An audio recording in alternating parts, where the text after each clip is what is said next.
ओम शांति। जल्द ही 2026 नया वर्ष आ रहा है। नए वर्ष के लिए सभी बीके भाई बहनों को नए वर्ष की हार्दिक शुभकामनाएं। हम सब बीके भाई बहनों की ओर से बाप दादा को, दीदी दादियों को, मम्मा को, सभी वरिष्ठ भाई बहनों को नए वर्ष की हार्दिक शुभकामनाएं। जैसा कि बाबा हम बच्चों को लक्ष्य देते हैं, तो लक्ष्य के अनुसार हमें लक्षण धारण करने के लिए अनेक श्रीमत, अनेक इशारे भी देते हैं। बाप दादा विशेष हमसे क्या आस रखते हैं? बाबा की आस है हम स्वराज्य अधिकारी, सो विश्व राज्य अधिकारी बने, जिसके लिए बाबा समय समय पर अनेक श्रीमत देते हैं, अनेक पुरुषार्थ बताते हैं। तो 2026 के लिए सभी बीके को स्वराज्य सो विश्व राज्य का अधिकार प्राप्त करने के लिए जो पुरुषार्थ करना चाहिए, उस पुरुषार्थ को मनन करेंगे।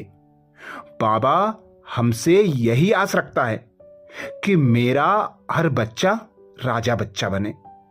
तो इस पुराने 2025 को विदाई देने के साथ साथ हम अपने अंदर जो भी दुर्गुण हैं, जो भी कमी कमजोरियों के अंश हैं, उन्हें समाप्त कर नए वर्ष में नए देवीय गुणों की धारणा करते चलें। बाबा की श्रीमत को एक्यूरेट फॉलो करते चलें, तभी हम स्वराज्य सो विश्व राज्य के अधिकारी बन सकते हैं, जिसके लिए सबसे पहला पुरुषार्थ होगा बाबा की श्रीमत पर चलना।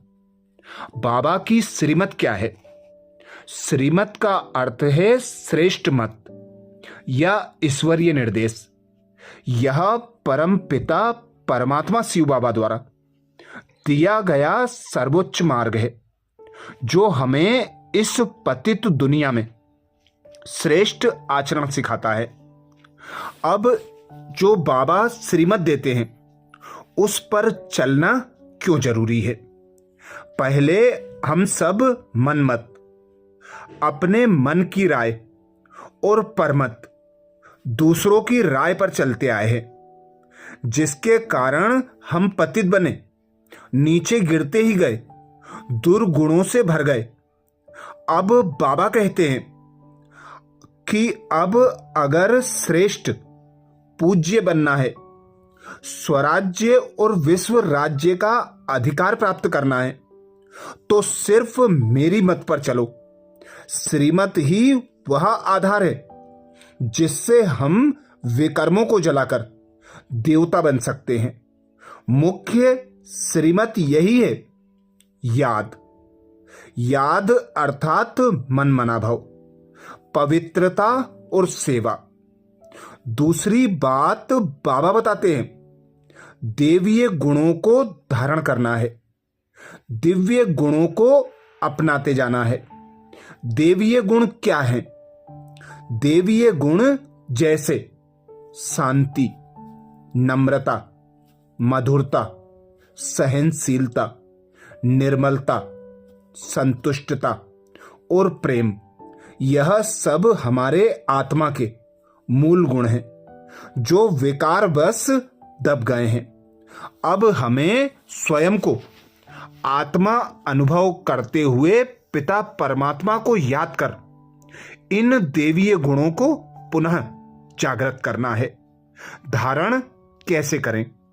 देवीय गुणों की धारणा कैसे हो? देवीय गुण धारण करना केवल सोचना नहीं है, बल्कि आचरण में लाना है। इसका अर्थ है क्रोध, लोभ, मोह, अहंकार जैसे आसुरी गुणों को अर्थात विकारों को छोड़कर उनके स्थान पर इन देवीय गुणों को स्थापित करना है। जब हम आत्म अभिमानी बनकर बाप की याद में रहते हैं, तो ये गुण स्वतः ही आत्मा में प्रकट होने लगते हैं। देवीय गुण धारण करने से हम सतयुगी देवी देवता बनने के लायक बनते हैं। बिना देवीय गुणों के कोई भी उच्च पद प्राप्त नहीं कर सकता, अर्थात स्वराज्य और विश्व राज्य का अधिकार प्राप्त करने के लिए एक बात बाबा की श्रीमत पर चलना है, दूसरी बात देवीय गुणों को धारण करते जाना है, अपने संकल्प, बोल और कर्म में उनका यूज करते जाना है। तीसरी बात आती है खान पान और चलन सब रॉयल होना चाहिए। रॉयल का अर्थ क्या है? रॉयल का अर्थ है अति श्रेष्ठ या राजसी। यह उस उच्च मर्यादा को दर्शाता है जो एक भविष्य के राजा या रानी अर्थात देवता के लिए आवश्यक है। खान पान रॉयल अर्थात शुद्ध भोजन। भोजन केवल सादा या शाकाहारी नहीं, बल्कि सात्विक, शुद्ध और अमृत के समान होना चाहिए, जिसके लिए बाबा विधि बताते हैं। भोजन हमेशा शांत मन से और परमात्मा की याद में तैयार करना चाहिए। यह माना जाता है कि जैसा अन्न वैसा मन, इसलिए बाहर का अशुद्ध या तमोगुणी भोजन मन की शुद्धता को बिगाड़ता है। रॉयल खान पान से मन शांत और हल्का रहता है, जिससे याद अर्थात योग में एकाग्रता बनी रहती है। तो बाबा की याद में रहकर भोजन बनाना, बाबा की याद में रहकर भोजन खाना, यही भोजन को शुद्ध, पवित्र और शक्तिशाली बनाता है, जो हमारे ब्राह्मण जीवन के लिए अति आवश्यक है। चलन कैसी हो? चौथी बात आती है चलन कैसी हो। श्रेष्ठ आचरण। चलन का अर्थ है हमारा व्यवहार, बोल चाल और कार्य करने का तरीका। यह रॉयल होना चाहिए, यानी सभी से मीठा, नम्र और मर्यादा पूर्वक व्यवहार करना है, जिसकी सहज विधि है बोल हमारे मुख से कभी कोई कठोर या कड़वा या व्यर्थ शब्द नहीं निकलना चाहिए।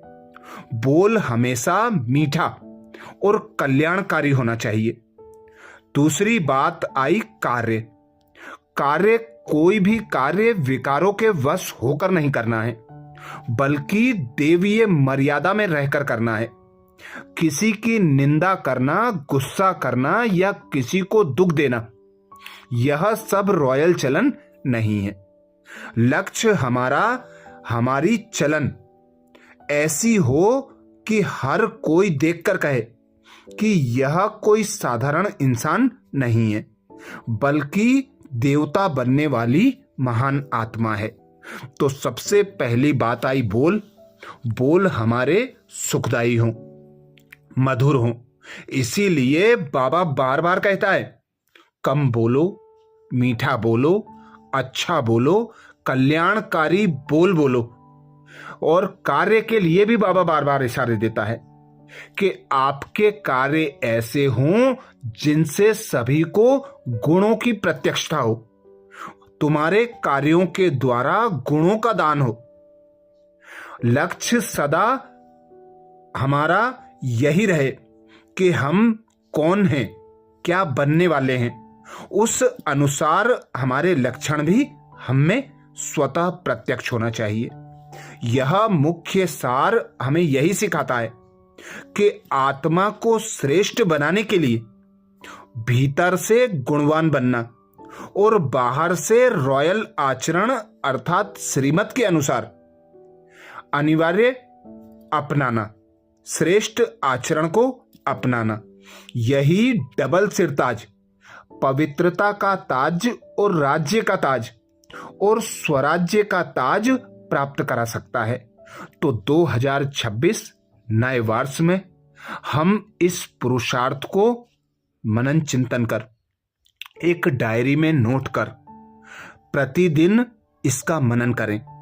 इसके अनुसार संकल्प बोल कर्म संबंध संपर्क में आए तो जल्द ही बाबा कहते हैं तुम संपूर्ण संपन्न बन जाओगे। अच्छा, एक बार फिर 2026 नए वर्ष की सभी भाई बहनों को हार्दिक शुभकामनाएं। इस वीडियो को लाइक करें, सभी बीके भाई बहनों को शेयर करने की सेवा जरूर करें। ओम शांति।